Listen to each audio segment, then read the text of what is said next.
On January 3rd, 2026, at exactly 2:01 a.m., American military helicopters descended on Caracas. Within 30 minutes, President Nicolas Maduro was in custody. By dawn, control over an estimated 303 billion barrels of oil, valued at approximately $17.3 trillion at current prices, had effectively changed hands. To many observers, the event looked like a sudden rupture in global politics. Headlines debated whether it was liberation or invasion. Supporters framed it as a necessary intervention. Critics called it imperial overreach. But to economists who study the rise and fall of empires, it was something else entirely. It was stage 4. Because this was not the beginning of a new era. It was the continuation of an ancient pattern, one so old, so consistent, and so mathematically predictable that once you understand it, you begin to see it everywhere. A pattern that contributed to the fall of Rome in 476 AD, the collapse of the Dutch Empire in the late 18th century, and the dethroning of the British pound as the world's reserve currency in the 20th. The same 7-stage cycle is playing out again today. And if you hold assets denominated in dollars or pesos, what happens in the next 18 months may determine which side of the greatest wealth transfer in history you stand on. Welcome to Boring Currency, where we analyze the currency shifts most people ignore, until it's already too late. If you've spent decades building wealth, if you understand that preservation matters more than speculation, then this conversation matters. The dynamics discussed here rarely appear in mainstream financial entertainment, not because they're wrong, but because they're uncomfortable. This is not about politics. It is not about ideology. It is about cycles. On January 3rd, 2026, American helicopters landed in Caracas. Half an hour later, the Venezuelan president was under U.S. control. Soon after, President Trump announced what he called Operation Absolute Resolve. He stated plainly that American oil companies would enter the country, invest billions to repair infrastructure, and begin producing oil at scale. The world reacted instantly. Markets moved. Governments issued statements. But historians of empire cycles recognized the moment immediately. Stage 4 had begun. This moment was not an anomaly. It was not an accident. It was the predictable continuation of a process that has unfolded the same way for over 2,000 years. Different cultures, different technologies, different political systems, but always the same sequence. Every major empire follows 7 distinct stages.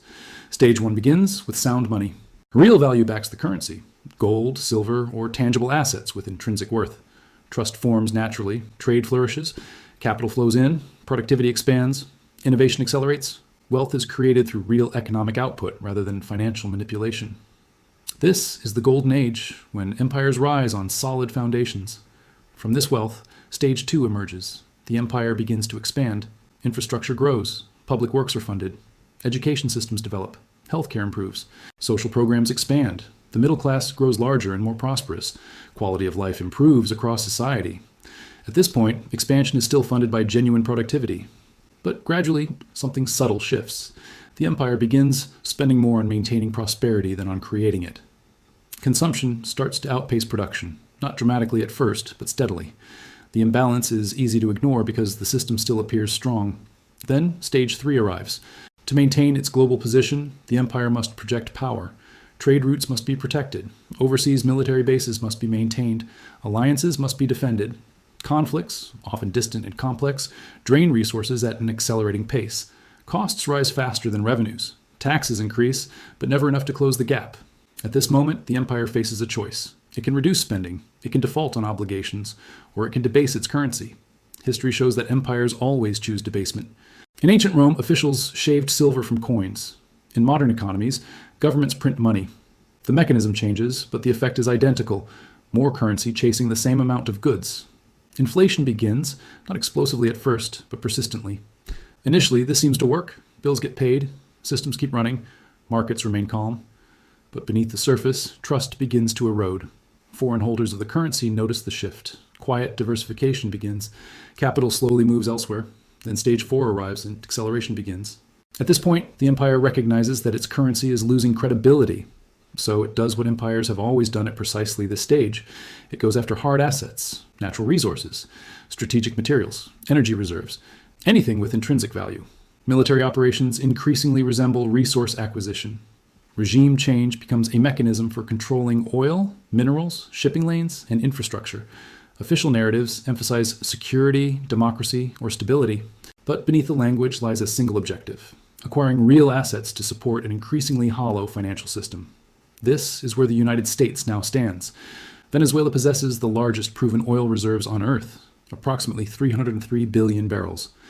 At roughly $57 per barrel, that equates to about $17.3 trillion in potential value. On January 3, 2026, the United States took effective control of those reserves through a military operation that removed the country's leadership. This was not coincidence. It was textbook Stage 4 behavior, classic empire economics. But here's the crucial point. Stage 4 does not fix the problem. It merely delays it. Resource acquisition buys time, typically 5 to 15 years, sometimes less. The underlying issue remains unresolved. Spending continues to exceed productive capacity. Debt continues to compound. And while the empire focuses outward, internal pressures intensify. To today, U.S. national debt stands at approximately $38.5 trillion, growing by over $6 billion per day. Annual interest payments have surpassed $1 trillion for the first time in history. Meanwhile, in a single year, over 142,000 millionaires left traditional wealth centers, the largest voluntary wealth migration ever recorded. These are not isolated data points, they're symptoms. They signal a transition from Stage 4 toward Stage 5. And what follows Stage 5 has already been written in the ruins of Rome, in the collapse of the Dutch guilder, in the decline of the British pound. History does not repeat, but it rhymes with remarkable precision. To understand what comes next, we must look backward. In 64 AD, Rome stood at the peak of civilization. 50,000 miles of roads connected the empire. Aqueducts delivered fresh water to millions. Roman law became the foundation for modern legal systems. At the center of this vast structure was the denarius, a silver coin that functioned as the world's reserve currency. Under Emperor Nero, the denarius contained approximately 94% pure silver. Merchants from Britain to Egypt trusted it completely. It represented real value. But empires are expensive. Border threats multiplied. Military campaigns consumed enormous resources. Administration stretched across continents. Gradually, Rome began debasing its currency. By 100 AD, silver content dropped to 85%. By 200 AD, it fell to 50%. Most citizens barely noticed at first. Life seemed stable. Then the acceleration began. By the mid-3rd century, the denarius contained less than 5% silver. Inflation exploded. Trade collapsed. Confidence evaporated. The empire fractured. The pattern repeated in the Dutch Empire, whose guilder lost dominance as debt mounted and trade supremacy faded. It repeated again with Britain, whose pound sterling lost reserve status after decades of overextension and monetary strain. Different centuries, different technologies, the same 7 stages. Today, the same pattern is unfolding again. The only question is not whether the cycle continues, but who recognizes it in time. Because once you see the pattern, you cannot unsee it. And positioning yourself on the right side of history has never mattered more. By 265 AD, the Roman denarius contained just 0.5% silver. It had become little more than worthless metal stamped with imperial authority, and the consequences were immediate and devastating. Prices across the Roman Empire exploded. Inflation reached levels that would be considered unimaginable today, over 1,000%. A loaf of bread that cost 1 denarius in 200 AD cost 10 denarii by 270 AD. The currency still existed, but its purchasing power had collapsed. Roman soldiers, once proud to serve the empire, began demanding higher wages simply to survive. The coins they received could no longer buy food, clothing, or shelter. Emperor Caracas attempted to maintain military loyalty by raising pay by roughly 50% around 210 AD. But higher wages paid in debased currency solved nothing. The problem was not income, it was money itself. Administrative costs soared. Logistics broke down. Trade routes collapsed. Rome had already stripped conquered territories of nearly all accessible precious metals. There was nothing left to extract. So the empire did what desperate empires always do. It turned inward. Crushing taxes were imposed on Roman citizens. Farmers were forced to surrender crops. Merchants abandoned trade. Hyperinflation, soaring taxation, and a worthless currency combined into a lethal economic cocktail. Rome's once vast trade networks disintegrated. Economic activity shrank dramatically. The wealth transfer was brutal and final. Those who held land and gold survived the transition. Those who held denarii were financially destroyed. By 476 AD, the Western Roman Empire ceased to exist.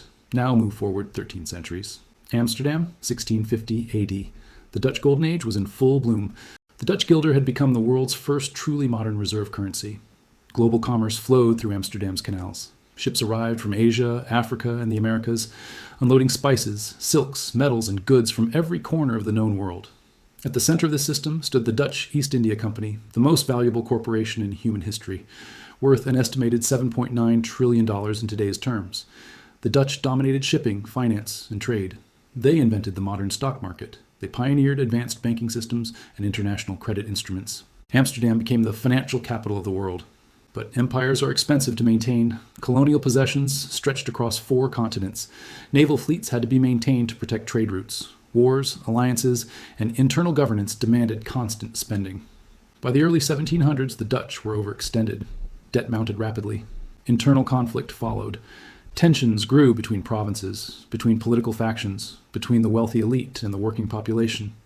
Military strength weakened. Economic dominance began to erode. These were classic signs of late-stage empire decline. Then came 1780. The Fourth Anglo-Dutch War erupted as the British Empire, an emerging power, directly challenged Dutch dominance. British forces attacked Dutch shipping and strangled critical trade routes. France and other competitors seized the opportunity to undermine Dutch influence. The war dragged on until 1784. The British won decisively, militarily and financially. The conflict bankrupted the Dutch treasury. Debt levels became mathematically unpayable. Equity markets collapsed. The guilder, once the world's reserve currency, permanently lost its status. Wealth transferred from Dutch holders to British holders, from a declining empire to a rising one. The pattern repeated perfectly. Now the final historical example. London, 1900 AD. At its height, the British Empire controlled roughly 25% of Earth's landmass. The sun quite literally never set on British territory. The pound sterling was the world's dominant reserve currency. For over 2 centuries, London served as the unchallenged center of global finance. British naval power controlled every major trade route. But by the turn of the 20th century, the cost of maintaining this empire exceeded the benefits. Wealth inequality surged during the Gilded Age. Britain began borrowing excessively. Meanwhile, other nations rose rapidly. Germany industrialized. Japan emerged as a military power. The United States expanded economically at an unprecedented pace. Then came World War I. The war was financially catastrophic. Britain borrowed heavily from the United States to fund the conflict. By 1918, Britain had transformed from the world's leading creditor into a debtor nation. For the first time in centuries, British leaders struggled desperately to maintain the pound's value. They manipulated markets. They imposed controls. They delayed the inevitable.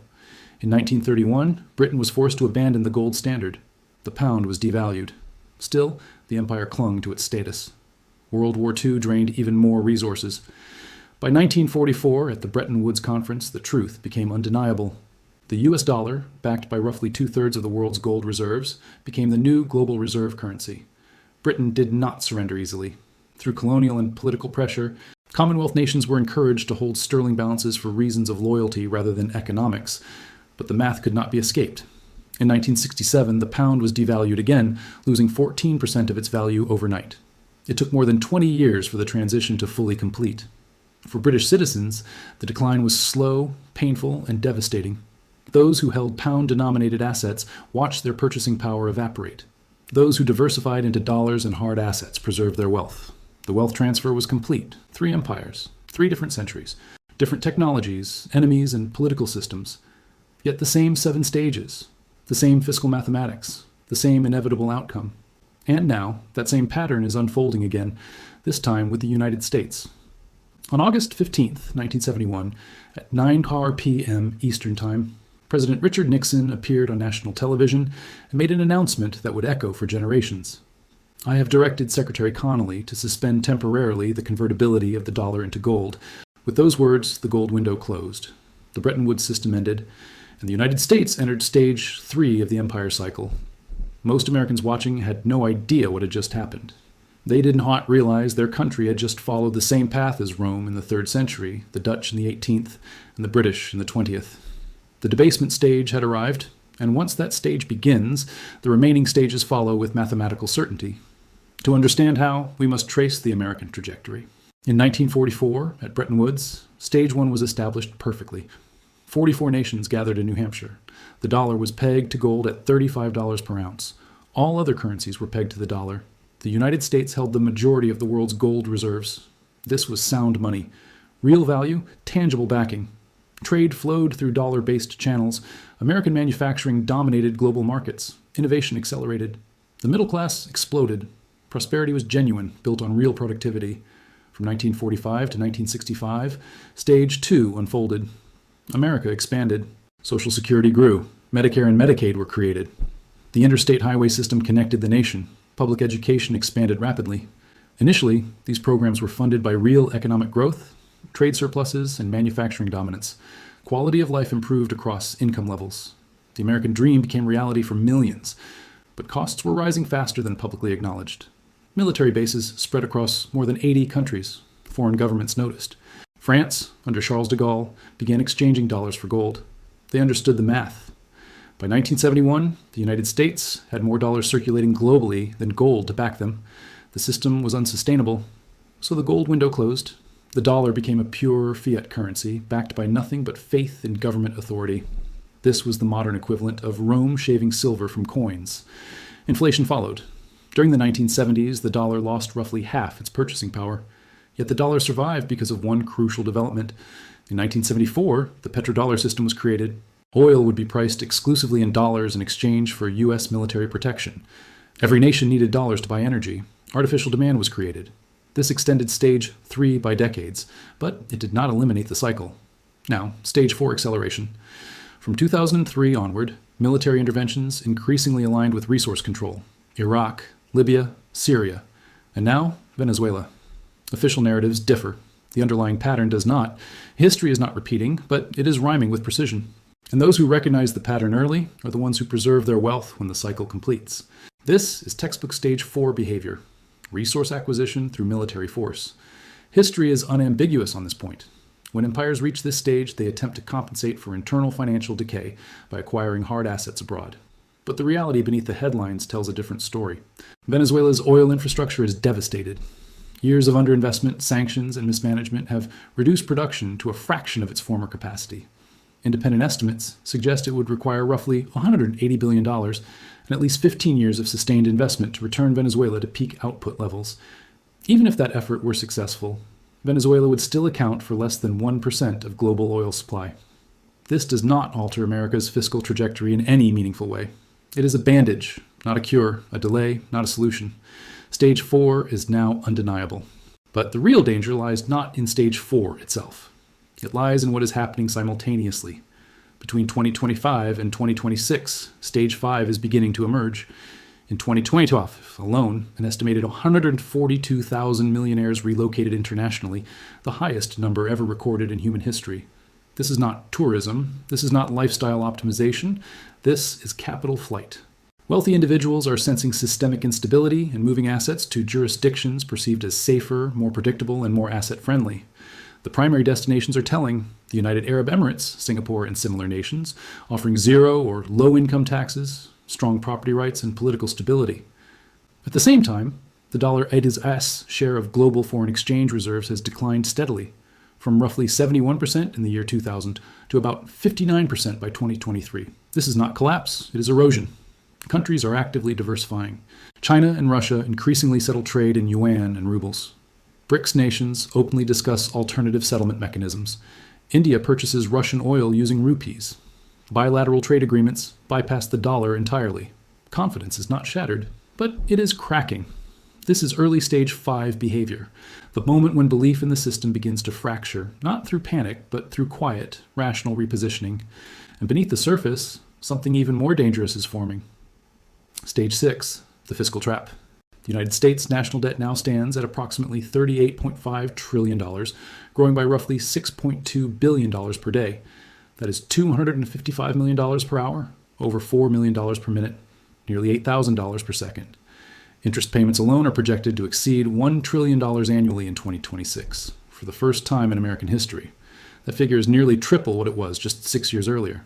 According to the Congressional Budget Office, under current law, U.S. debt will reach approximately 156% of GDP by 2055. Under alternative scenarios, if existing tax cuts become permanent, that figure could climb as high as 220% of GDP. This is where the situation becomes structurally catastrophic. In January 2026, former Federal Reserve Chair Janet Yellen issued a warning that went largely unnoticed by the public, but carried enormous significance. She stated that the preconditions for fiscal dominance are clearly strengthening. Translated into plain language, this means the debt has grown so large that it now dictates monetary policy. The Federal Reserve faces an impossible dilemma.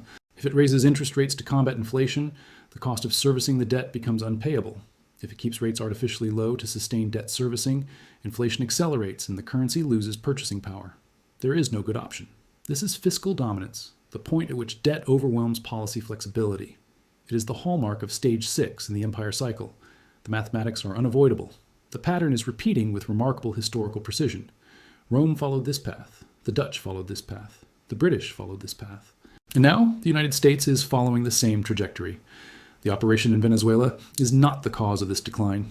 It is a symptom, a visible manifestation of desperation, a final attempt to acquire hard assets to shore up an increasingly hollow financial system. Stage 4 externally, while Stage 5 accelerates internally, and Stage 6 begins to emerge beneath the surface. What comes next has already been written in the ruins of every empire that came before. At this point, the most predictable response always appears. This time is different. America has technology, artificial intelligence, the internet, space exploration, quantum computing, advantages Rome never had. American innovation will save the system. History disagrees. The Roman Empire possessed revolutionary technology for its era. Concrete, so advanced it still stands today. Aqueducts engineered with extraordinary mathematical precision. Road networks connecting 3 continents. Advanced metallurgy. Sophisticated military equipment unmatched by its rivals. Technology did not save Rome. The British Empire presided over the Industrial Revolution, the greatest technological leap in human history. Steam power, railways, telegraph systems, global shipping networks, industrial manufacturing that reshaped civilization. Technology did not save the British pound, because the problem was never technological. The problem has always been mathematical. When spending persistently exceeds revenue by massive margins, 6 to 7% of GDP year after year, no amount of innovation can close that gap. To reverse course, the United States would require sustained 5 to 6% GDP growth for decades. That has not happened, and it will not happen. The second argument is just as familiar. The dollar is the global reserve currency. Other countries need it. It's too big to fail. Reality check. The British pound held reserve currency status for over 2 centuries. It failed. Reserve currency status does not prevent decline. It delays it, and often makes the eventual reckoning more severe. When reserve currencies fall, they destabilize global systems before new equilibria emerge. The third argument follows. America can just print money. It will never default. Technically correct, and catastrophically misleading. Printing money to pay debts does not eliminate default. It transforms it into inflation. This is not a solution. It is a different form of failure. Ask Weimar Germany. Ask Zimbabwe. Ask Venezuela. Money printing does not create wealth. It transfers wealth from holders of the currency to those who received newly created money first. This time is not different. The pattern is absolute. So what does history teach us about survival? Across every recorded empire collapse, the same asset classes preserved value. Gold, silver, productive land, strategic resources. When Rome collapsed, landowners survived. When the Dutch guilder failed, those holding precious metals preserved wealth. When the British pound was devalued, those who diversified into dollars and hard assets maintained purchasing power. The pattern is unmistakable. Hard assets endure monetary transitions, but assets alone are not enough. There's another critical survival factor. Skills. Healthcare professionals, engineers, agricultural experts, skilled tradespeople, those who provide essential services, maintain earning capacity regardless of which currency is failing. During Argentina's repeated currency crises, individuals with in-demand skills adapted. Those dependent on fixed incomes or cash savings were financially destroyed. Geographic diversification also matters. The 142,000 millionaires relocating understand something essential.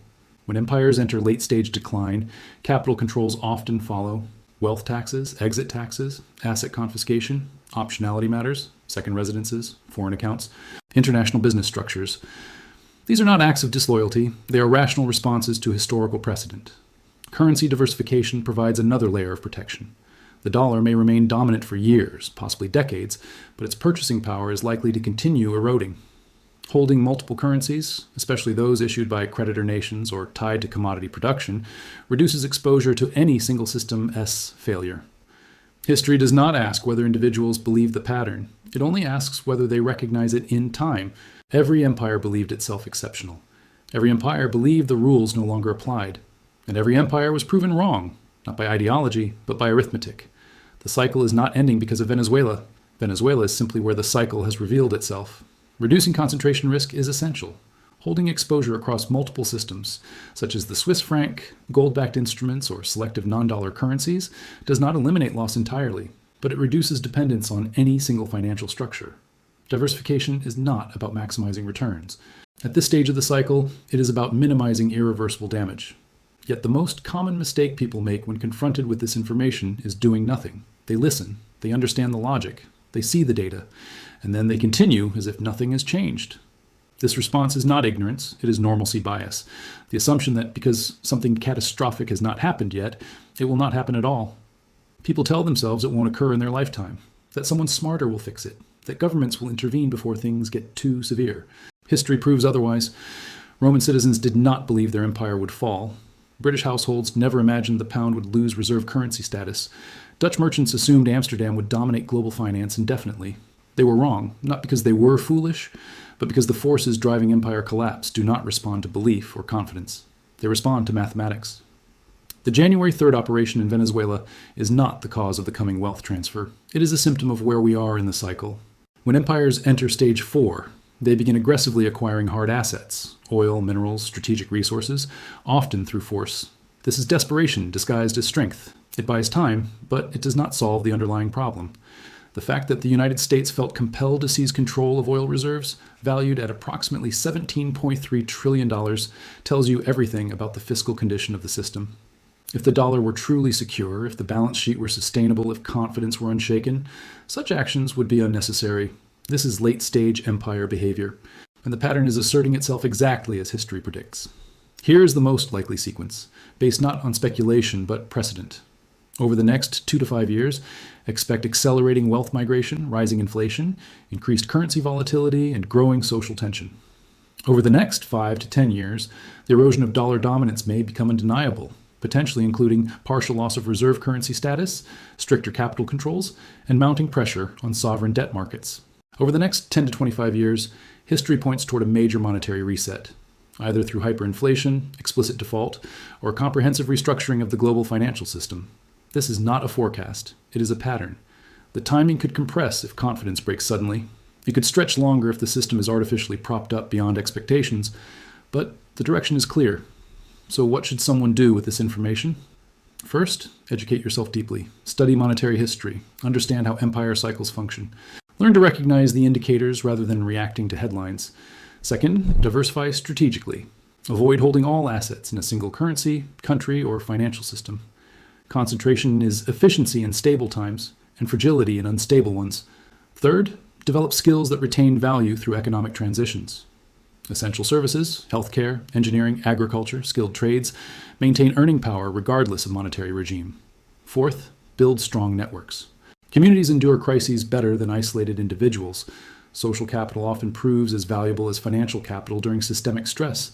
Fifth, allocate a portion of wealth toward hard assets, not speculation, but preservation.